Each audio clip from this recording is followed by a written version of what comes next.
This is a summary of my article in my blog, A Better Approach to Building Your PMO. You can read it on ammarmango.com. I will try to give a 2 to 3 minute summary of the article here.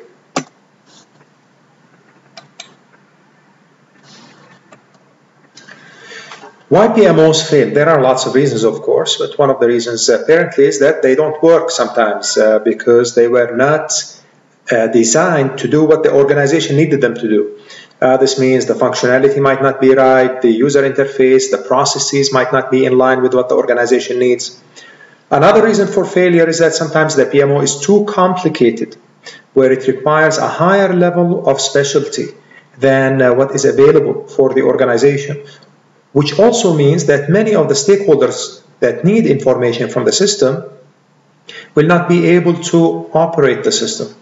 A third reason also related is that sometimes the stakeholders do not like the system, do not like the PMO processes, do not like the software itself, did not get the proper training, etc. So people will end up avoiding the system because of how complicated it is.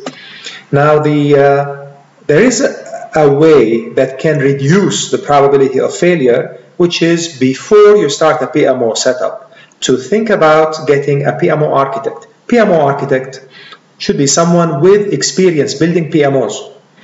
PMO architect should be able to assess your company needs, draw a PMO charter, governance, also data flow, help you write the request for proposal, help you select the supplier, recommend a software to use, monitor and the development and operation of the PMO once you have another supplier to help you set it up. And the PMO architect will ensure your PMO meets your organizational needs. Now, many companies do one of the following, unfortunately. They do build the architecture, but they do it in-house, or they borrow the architecture from another organization that already implemented a PMO, or ask the same company, a software company, or a consulting company that is coming to implement the PMO, they ask them to actually do the PMO architecture for them.